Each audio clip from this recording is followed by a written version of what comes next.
Control. How do you control everything else in your ham radio station, like the AC power outlets, the antenna switching, move the rotator, turn the tuner on and off or adjust it, turn the amplifier on and off and adjust it.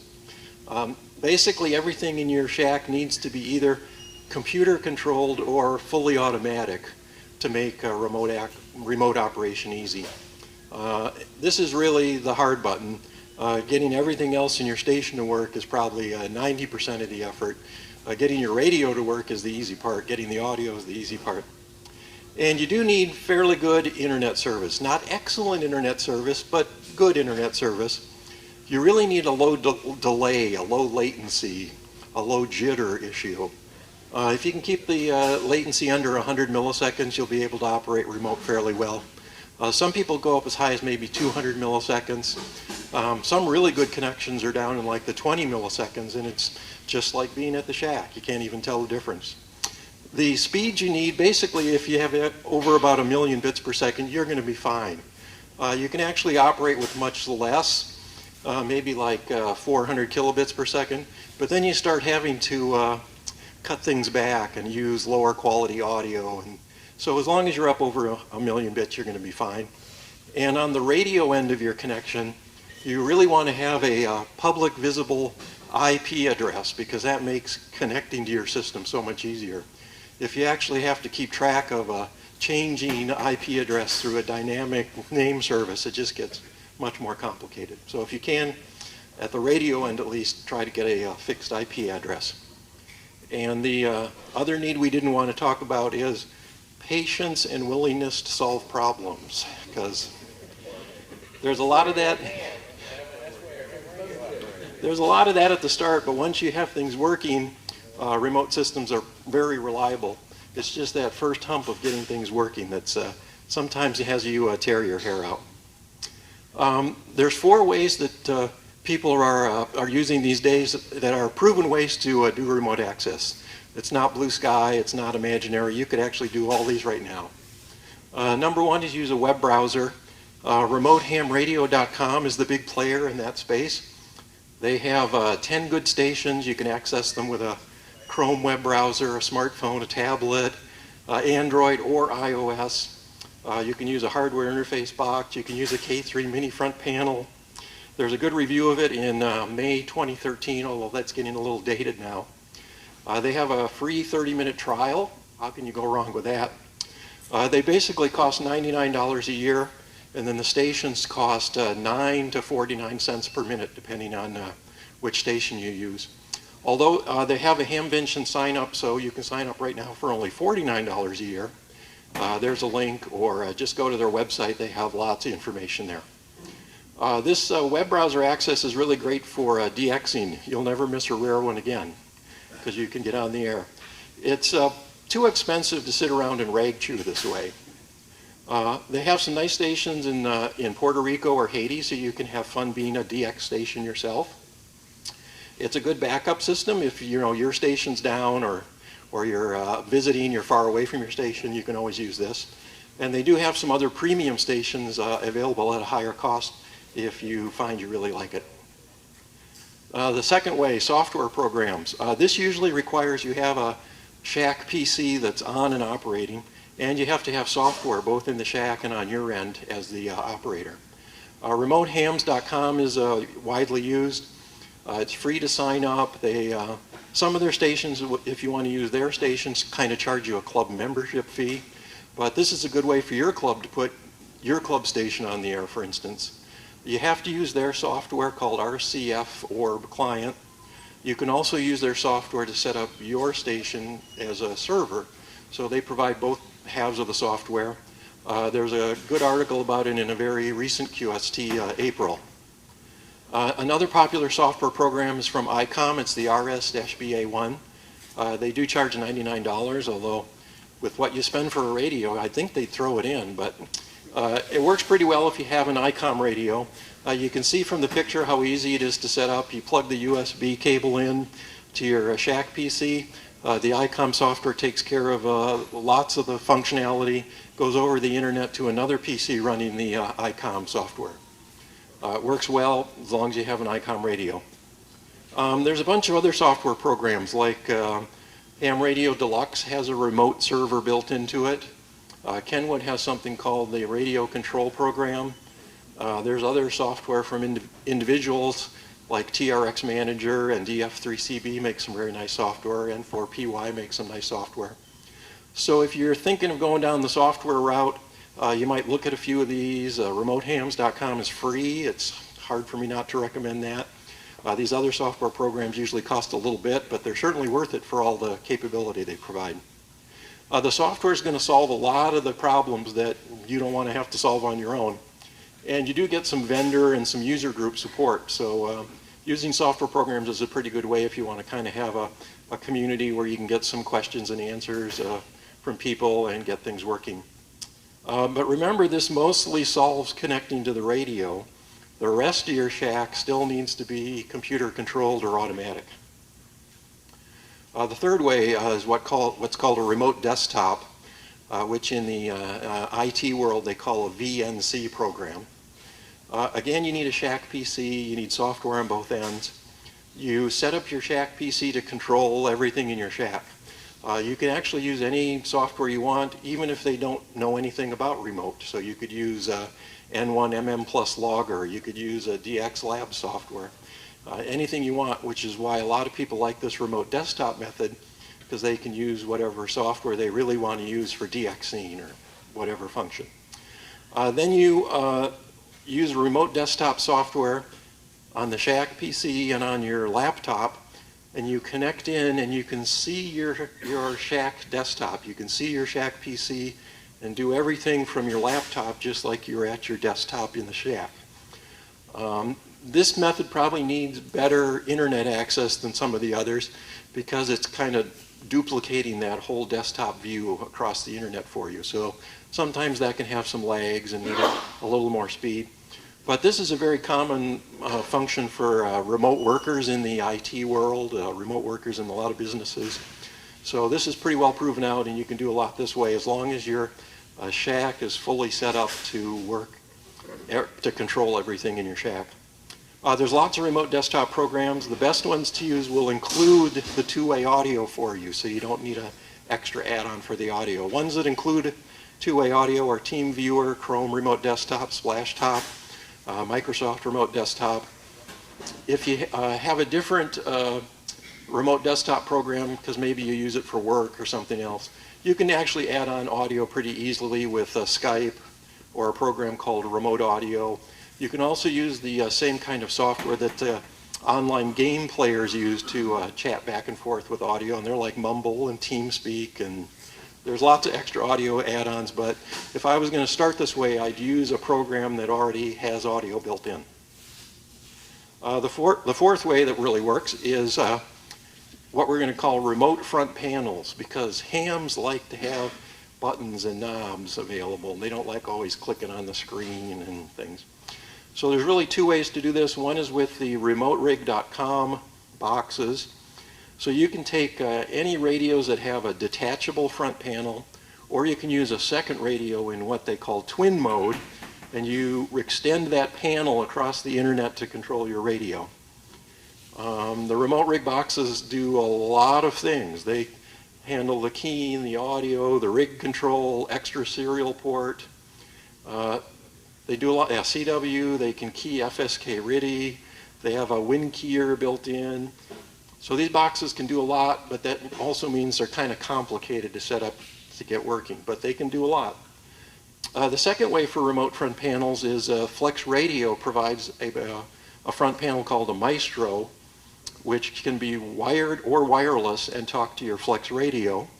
Up until now, you could only do that over a local network, or you could do it over the internet if you set up your own VPN. But Flex Radio just announced that in Smart SDR 2.0, they'll have something called SmartLink, which will take care of that for you. So now, later this summer, when Smart SDR 2.0 is out, the Flex software will take care of all those connection issues for connecting your Maestro front panel to your Flex radio over the internet.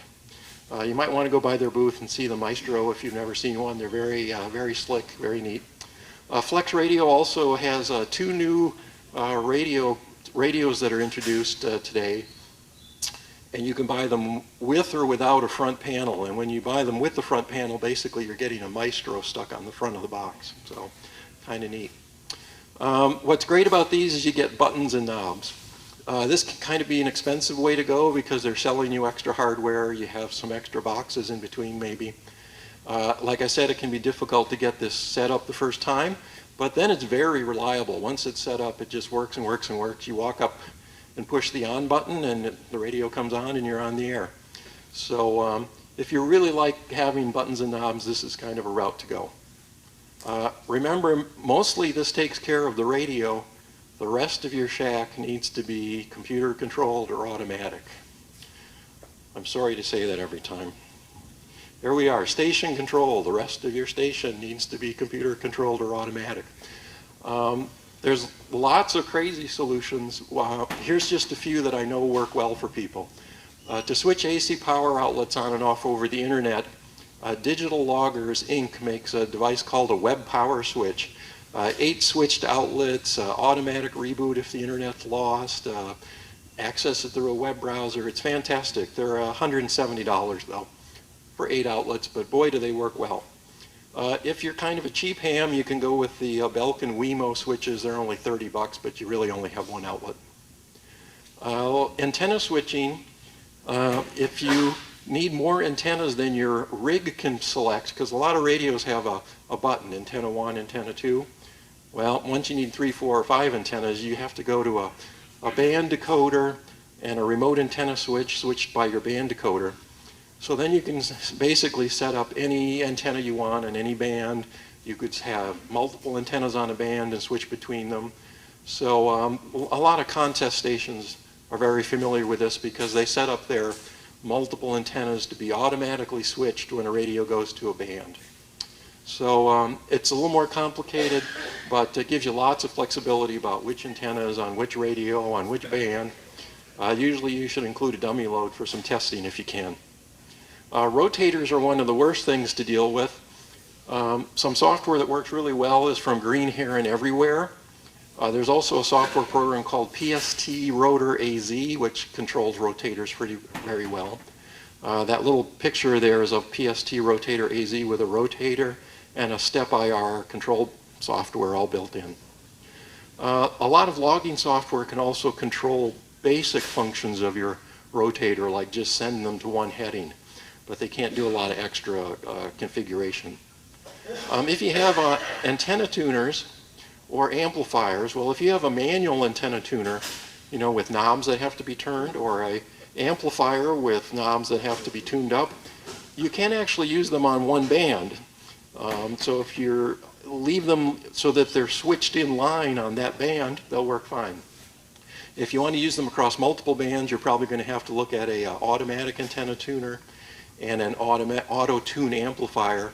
And all the new solid-state amplifiers work very well, auto-tune, band switching. So there's a lot of new amplifiers available that will let you work across multiple bands. I think this is my last slide, all right. Some of the news of the year, RemoteHamRadio.com put a new premium station in Eastport, Maine, and they've already used that station. Various people have used that to win major DX contests like ARRL sideband, CQWPX. The RemoteHams.com software is in the QST magazine in April. Very good article. I recommend you look at that if you can. Digital Loggers Inc., that web power switch, which switches AC. AC outlets, you can now get it either wired or with Wi-Fi. So if you really want to set up your shack to be wireless, they now have a AC power switch which you can access wirelessly. We talked about Flex Radio. Smart SDR will now work across the internet. The 403A company has provided what they call Genius products, which are really set up well for remote control of antennas and rotators and band switches and filters. So the 403A products are really interesting if you're setting up a remote station. There's some new remote-ready 1,500 watt solid-state amplifiers from Elecraft, Expert, and Flex Radio. So you're no longer kind of limited to low power. You can actually have your remote station be full high power and easy to operate. Some interesting designs that you might want to look at if you're thinking about designing your remote station in advance instead of incrementally working on it are at W5FCX and at the AB1OC, AB1QB blogs. They both provide a lot of detail about how they designed a remote system, how they implemented it, what parts they used, and they help you understand how to go through the process. So that's all I had to say as an introduction. Now we're going to hear from our expert, Stu, K6TU. Yeah, so those designs are by W5FCX at w5fcx.net. And the AB1OC blog, you should probably just Google AB1OC and you'll find his blog. And you can see my slides at k6ufo.com or through my qrz.com page, so you don't have to write it down now. We're really lucky today to have Stu come and talk with us. Stu, K6TU, was first licensed in 1973 as G8HQA. Thank you. We have a DX visitor today. He moved to California. He designed and implemented a whole remote station in his Woodside, California house. Woodside's kind of a very stuffy homeowner association controlled area, I guess I'd say. So Stu overcame those kinds of obstacles. Stu's developed a lot of ham radio related products. He runs the K6TU.net propagation service. So if you're ever interested in propagation or when to work a de-expedition, the K6TU.net propagation forecasts are very useful. He's also produced some products to work with the Flex Radio, like the little Flex Radio control knob. And he also has several iPad applications for controlling his ham radio station. So Stu, come on up, and thank you for speaking to us.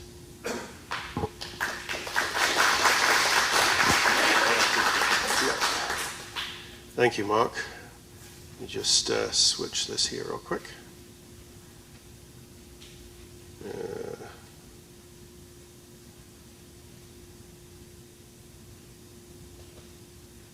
So despite Woodside being a stuffy community full of people who in the epitome of not in my backyard, this is actually a picture of my tower.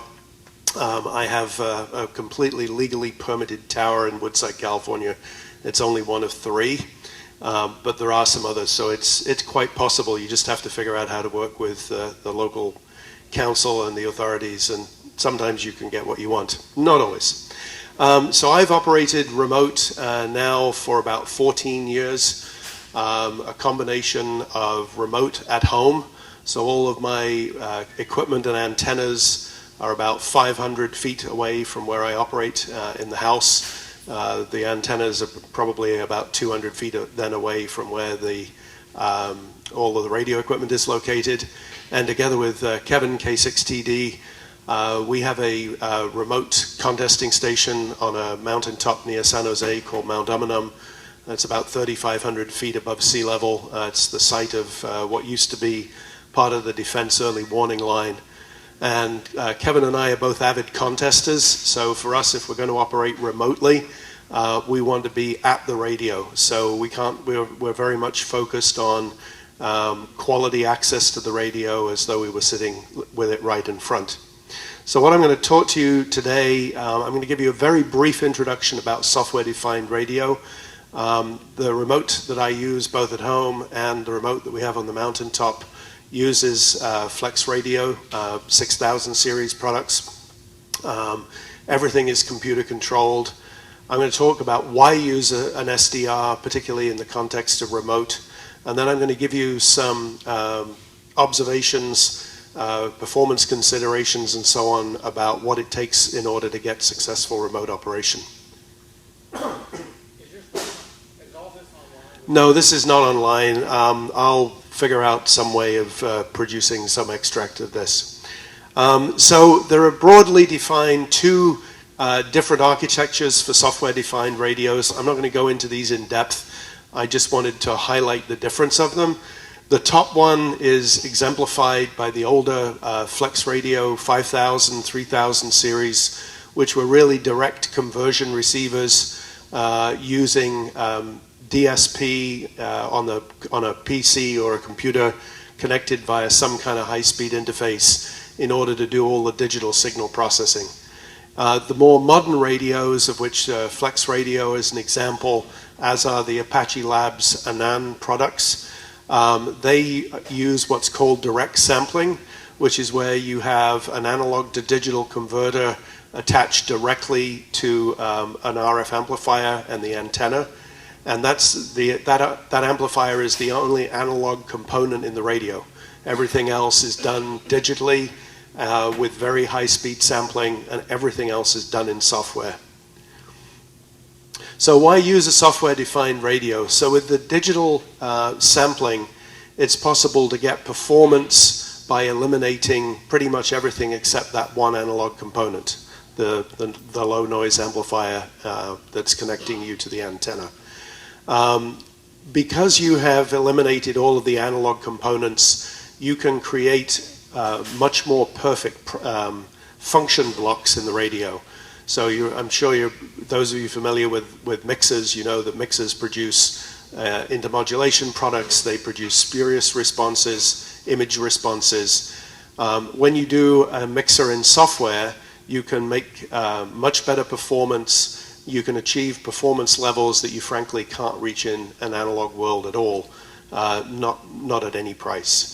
So one of the advantages of having the radio now all in software is that you can tailor the radio's operation for the specific mode that you want to operate, whether it's digital mode, sideband, CW. So you really can focus the operation of the radio around not only the mode that you operate, but the type of operating you want to do, whether you're working DX, whether you're working contesting, rag chewing, whatever. Because the radio is now in software, you get enhancements through software releases. This is both good news and bad news. The good news is you get the enhancements. The bad news is you're somewhat at the mercy of the vendor of when they come out with those new software releases. And developing software is both time consuming and it's expensive. So, as hams, a lot of hams expect to get ongoing stuff for free. And at some point, free as in beer, or free as in milk has its limitations. Also, making the radio in software means that it's primarily computer controlled. It means that you can get a level of simplification and ease of automation that you can't get anywhere near as easily with a conventional radio. And particularly now in the case of the Flex 6000 series radios, the radio is really a network server. So the radio sits on the network. You can connect to it either via the local area network or now with Flex Radio's latest release, you can connect to the radio across the internet without requiring additional hardware support. So one example here is that you get a visual radio. This is a screenshot of a Maestro that's running remote, actually in a RTTY contest. Using a visual radio brings your vision into use as a sense for operating the radio. And one of the things that's very noticeable about a waterfall like this one at the bottom is that you really have a history of what's going on the band. In this particular case, is about 20 seconds worth of history on 20 meters. So if you're looking, you can see if I decided to tune up the band, there's another station right here. So it eases operation for things like search and pounce, and really brings a whole new dynamic, finding weak frequencies to call CQ in a contest and so on. So let's talk about remote operation with the 6000. I've got one slide here, which I'm not going to cover I'm going to try and hit on the points and leave you to read as I speak. The network really, when you're dealing with remote, the network is the critical part of your station. It's more critical than the coax connecting your radio to the antenna, because without that network, you have no station. So latency and packet loss are key. You have to really be aware, if you want to have an at-the-radio experience, you have to be thinking about what the network connectivity is between you and the station. I've operated my station at home when I was on business travel to India. It worked, sort of, but the delays were very hard to deal with. There's no way I would have been able to have adequately contested with that. On the other hand, I could use the radio. So you have to understand the limitations that the network connection will either enable you or will get in the way. And at the end of the day, distance and speed of light are physics. You can't overcome them. So, you know, one trip across the United States is about 40 milliseconds in one direction. That's just, you know, you can't get rid of it. That is what it is. I want to give you a little bit of thoughts about network issues because people often just think, well, the network's there and that's fine. And that's not always the case. Particularly if you live in an urban environment, Wi-Fi is going to be potentially a challenge for you. If you're on the 2.4 gigahertz Wi-Fi band, you are going to pick up all of your neighbors, and those neighbors are going to limit what bandwidth you can get. I frequently travel to New York on business. From my hotel room in Manhattan, I can see over 100 different Wi-Fi access points. So, you know, in a high-density urban environment, Wi-Fi can be a real mess. So you really want to try and use the 5 gigahertz band where you can. You want to also make sure that you pay money for a quality access point. To reinforce the point that's written up there, cheap Wi-Fi access points are cheap because they're nasty. And so the cheap and nasty ones do not work very well. So spend the money in order to get one that's got really good reviews, particularly if you're going to do remote operating. Look for one that is recommended by gamers, because the gamers, particularly when they're doing these first-person shooter games, they're really very attentive to what the delays and performance are. Really, I'm a very strong proponent of minimizing traffic across the network, particularly across the internet. So we practice what's called a remote compute heavy model, which is we have one or more computers at the remote site, and we run whatever is compute or traffic critical. For example, the digital software, if we're running on a RIDI contest, the RIDI software runs on a PC that is physically by the radio, and then we control that software remotely using a combination of a Maestro and a VNC, as Mark mentioned in his presentation. So the radio as a server gives you a huge bunch of advantages because the radio is being designed to work across a network.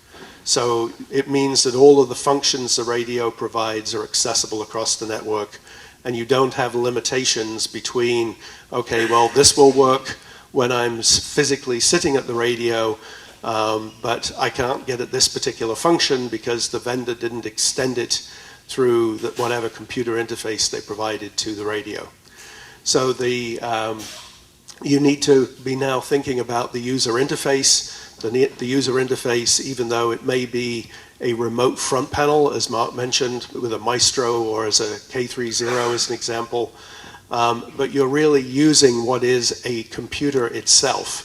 In the case of the Maestro, there is actually a tablet computer embedded in that unit, together with a set of knobs that allow you to control the radio across the network.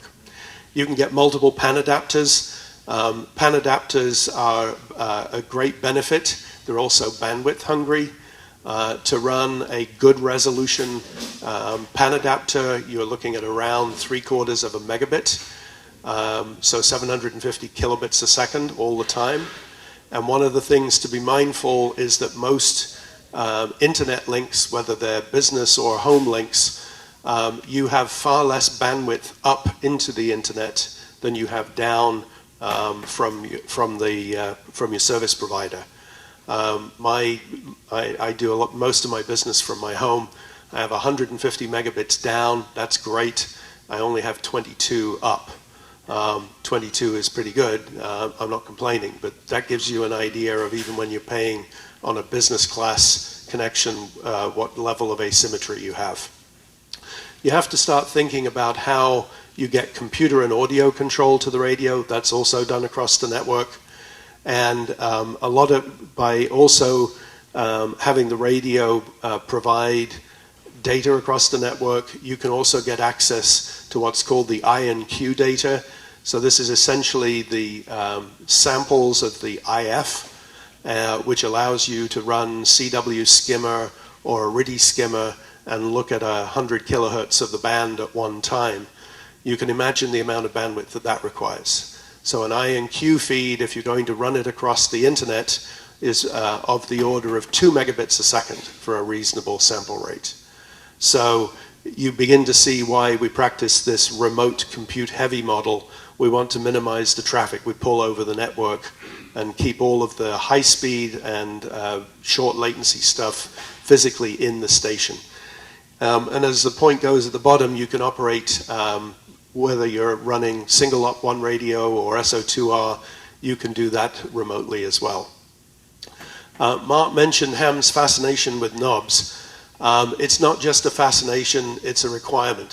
For those of you who've tried contesting with a computer system, if you don't have a knob, you'll find that the workflow is a disaster. It's very slow. If you're forever having to reach for the mouse in order to change something on the radio and then go back to the logging program, it very quickly becomes unappealing.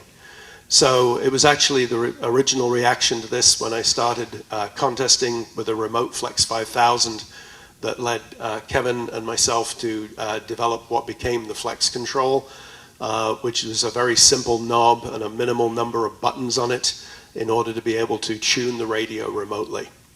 Maestro obviously gives you both the display, the touch capabilities, and a lot more knobs in order to control the radio. In practice, you can get away with one knob. It's somewhat of a minimalist approach. When there was only one knob and that was all that was available, it was a great solution, but Maestro is much better.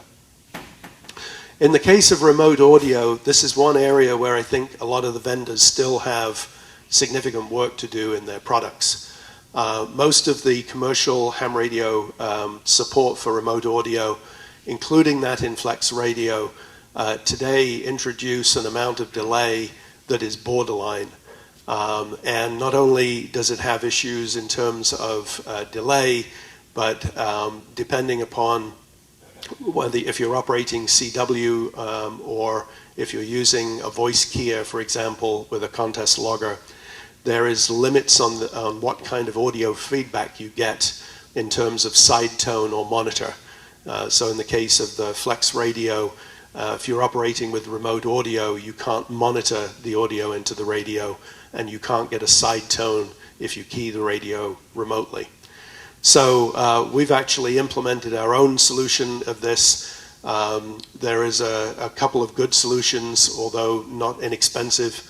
You can use a pair of remote rigs and just use the remote rigs for the audio control, or you can use there is a Tobias DH1TW implemented a software package that runs on a couple of Raspberry Pis called Remote Audio that was specifically designed and optimized to get low latency across the internet. So with CAT and audio integration, and again I'm going to let you read this while I speak to it, the CAT and audio are provided as services by a server that runs on a computer. You can either run this on the remote computer, which is our preference, or you can actually do it over the network. I certainly do with my system at home. Admittedly, I have gigabit Ethernet that is connecting me to the radio, even though it's some distance away from where I operate. One of the advantages is that the CAT server is presented to you as a series of virtual COM ports. Similarly, the Digital Audio Exchange, DAX, presents you a series of virtual sound cards. So it eliminates all of the wires. So you don't need RS-232 cables, you don't need audio cables. No audio cables and no sound cards means no hum and no ground loops and no RF getting back into the radio when you're running digital modes. So there's a lot of advantages that you gain when you start going all computer control. There's a lot of problems that you otherwise scratch your head or maybe use lots of ferrites in order to try and resolve with analog radios that all of a sudden you're dealing with other problems, like Windows 10 wanting to do a reboot in the middle of a contest. So this is actually, this is picture. This is not what you can do, this is what we do. So this shows the remote radio connected to a LAN with the software system that we run remotely, connected via the internet and a virtual private network server, and then using audio, TeamViewer, and a Maestro in order to control the radio. So Mark also mentioned the issues of station integration. Obviously, in the case of our remote mountaintop station, from my home QTH, it takes me about an hour to drive to the top of the mountain. It's controlled access through multiple gates, and it probably takes 25 minutes to do the last 3 miles. So it gives you some idea of, we are remote, it's a paved road. I'm very happy not to have to go up there in the winter. It's pretty wild. Even in California, yes, we do have winters. This past winter, we had 100-mile-an-hour sustained winds. So you can imagine the design that we also do on our antenna system so that we don't have to do maintenance all the time. That said, we are about to take a crane up there. With the Flex, you also get station integration capabilities. You can plug what are essentially RS-232 cables into the USB ports on the back of the radio. These cables are capable, but the cables are available from Mouser. They're pretty inexpensive, and will give you either serial to serial access or serial to individual control lines.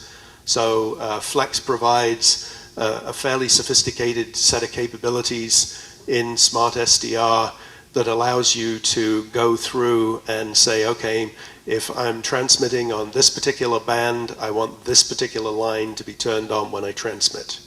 So you can use it for amplifier control, you can use it for antenna switch control, and for certainly typical stations, you can probably do the majority of integration just using this.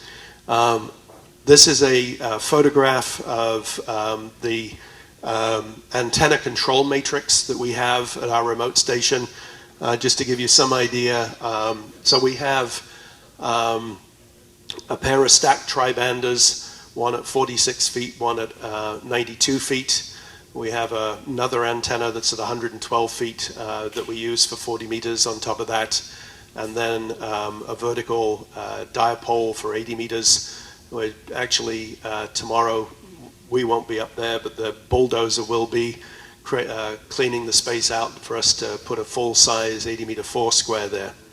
So as you can tell, we have a number of antennas, and so we have to be able to, we also have 2 radios, 2 amplifiers up there, so we need the ability to be able to switch different antennas to different radios. So this is the switching matrix. The gray boxes are actually bandpass filters from 4 Oscar 3 Alpha. This one in the middle that's got more wires going into it is a high-power triplexer, so we can run 1500 watts from both amplifiers into a single antenna. And we also have the ability to stack different antennas on the tower as well. So we make very extensive use of computer-controlled switches. We use a Raspberry Pi and software that we've developed in order to control this remotely. So this is what you can do. I'm not suggesting everybody wants to do it, but with a little bit of ingenuity and a lot like buying furniture from IKEA, some assembly required, it's possible to put really sophisticated and complicated solutions together. So the real-world experience for us, with a remote radio, it really is pretty amazing what you can do. Our mountaintop environment, we initially thought was, because we literally we're beaming right over San Jose and all of the Bay Area. We thought it was going to be quite noisy. Surprisingly, the site is really quiet. And so with the receiver performance that you get in a Flex 6000, it's really spectacular what you can hear. SDR gives you brick wall filters, and because you now have all of this in a computer-controlled package that sits on a network, it makes for a really good remote solution. The network latency really is one of the sort of final points I want to leave you with. The network latency really is key. In our particular case, I have about 18 millisecond round-trip time from my home to our mountaintop. And we're very fortunate because it's all within the Bay Area, metro area, if you will. We're not having to go out across long-haul internet links. It's all regional. So certainly within your regional area, you can get amazing network coverage, and this gives you some idea of what you can do. So with that, thank you, and I'll pass it back to Mark. Thank you, Stu. Thank you, Stu. That was great and inspiring and a little scary at the same time. So we have about 15 minutes for questions for either me or Stu or other experts in the room. So first, yeah. In your opinion, is the remote rig about the best embodiment of the audio transport? So the question was whether the remote rig boxes are best for providing audio transport. They do a very good job. There's other solutions too, like Stu mentioned, and Flex actually digitizes the audio and sends it over the network. So when you use the Flex solutions, you don't need remote rig boxes at all, although you may want to use them. Anything else? Yeah, as I said, I mean, if you're DXing or if you're rag chewing, the audio link remotely that is provided in Smart SDR or in Maestro works very well. If you're contesting and you're really concerned about the round trip time and the turnaround times, you may want to explore custom solutions, and that's the reason why we went with something else. But the remote audio that's in Flex Radio does work very, very well. Yes? Can you give a little more detail on your solution for remote CW? Yes, so the question is, what is the solution for remote CW? So the ideal solution for us has been to use hardware WinKeyer at the remote site and control that from the computer that is at the remote site. So one of the challenges is trying to remote, if you really want to try and remote a key or CW paddles, you really must think about generating the side tone locally. If you think about the latency and trying to actually use a keyer with a paddle, you'll go nuts. So in order to get that audio feedback, which lets us all do the manipulation of the paddles, that you really need very quick turnaround time. So the side tone has to be generated locally. Maestro does have a WinKeyer internally, and then it keys the radio across the network. That does not work with a logging program. So in our case, what we do is we use N1MM or WriteLog to drive the WinKeyer. That way, particularly with the remote audio solution that we have, we also get the side tone. We can hear what the CW is that's being generated, and there are no network delays. And if we need to send a fill, then use the CW keyboard. So Alt-K becomes your friend. So actually keying CW either remotely or locally and then transmitting it works fine. But if you want to hear what's going on in that CW, that delay is what causes all the confusion. So the CW is working fine, but if you need to hear it, then you have to think about, well, do I mirror it with a locally generated side tone? Do I generate it locally so I can hear it and then send it? So it's really the monitoring of the CW that causes the problems. The keying of the CW works just fine, but you don't know what's going on. So, all right. Yeah, in the back there. How do you manage the environmental remote, the power management as well as time control and smart control? Okay, so the question is, how do we deal with station operation and control, for example, power control for the remote station? We make extensive uses of the digital logger products that Mark mentioned. So it's a web-controlled power switch that has multiple, so it has 8 switchable AC outlets. So that's what we use. They're programmable. You can run scripts on them. You can either telnet into it, or you can use a web browser and say, turn this on, turn this off. Our remote site, we're fortunate that we have backed up power because it's a commercial radio site. So that's and the facility that we have all the radios in is alarmed. So we have environmental control. We have a weather station that sits on top of the tower. It dumps data into the internet, and so we can monitor the temperature inside the container. We do have AC inside of it. It's a small unit. I mean, it's more designed just to avoid the temperature going through the roof, rather than we avoid trying to operate from there. Yes.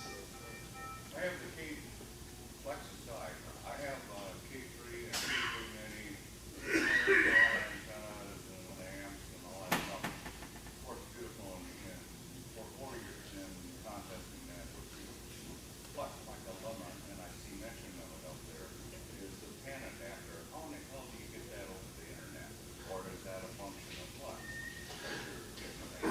So the question is, if you're not using a flex radio, how do you get a pan adapter remotely across the network? So at Visalia, Elecraft was actually showing an iPad an application on a Windows that was showing their pan adapter remotely. And Tom N1MM has shown some videos of using, of actually generating a pan adapter in N1MM from an ICOM radio. So there are solutions coming. It's really a question of vendor support, to be honest. A lot of radios don't provide the kind of data in a format that makes it convenient in order to put it across the network. But it's coming. So, things in 5 years' time will be very different.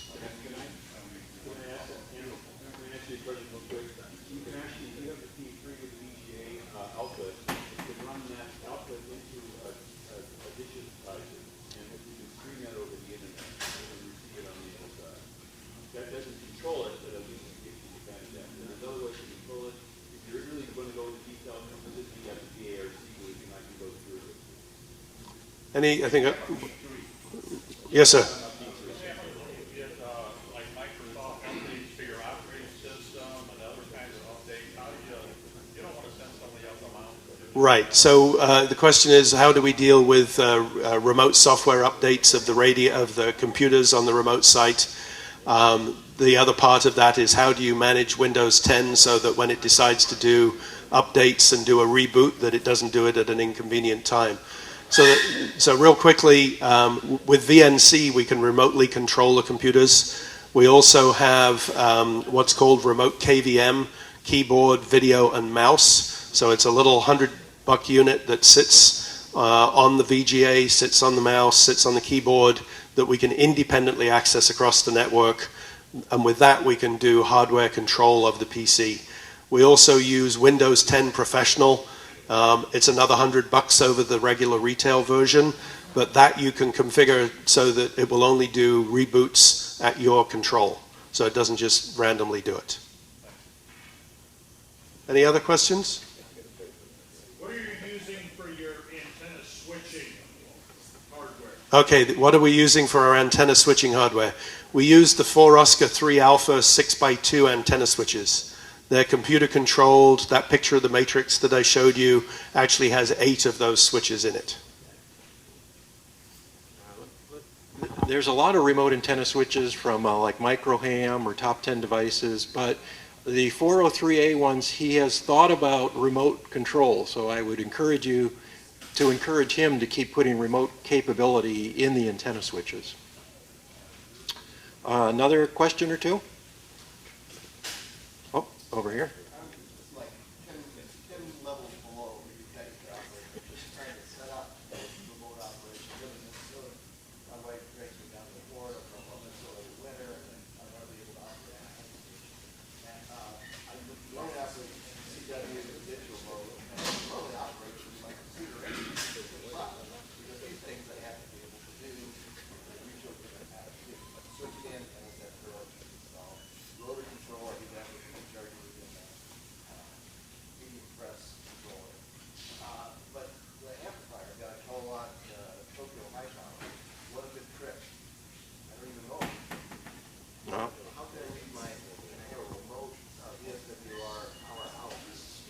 Okay, so the question is, how do I remotely control my amplifier and know what's going on with it?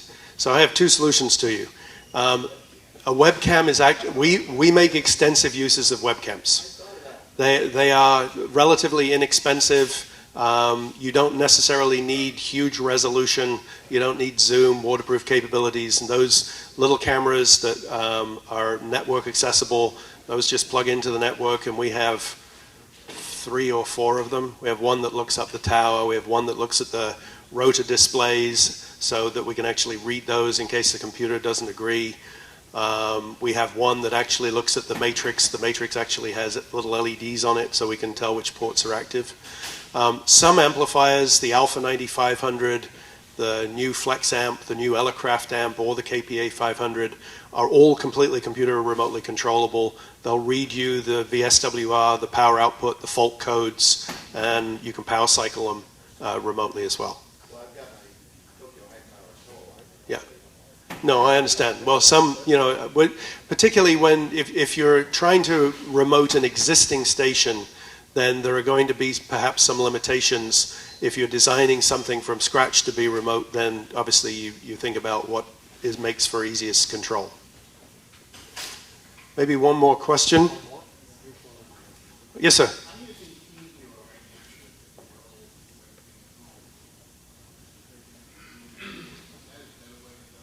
TeamViewer is a great solution.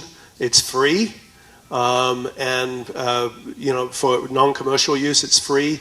It has good built-in audio support that is fairly reasonable to use. It's a perfectly adequate solution. If you're happy with it, don't bother screwing around with VNC. All right. Thank you very much indeed.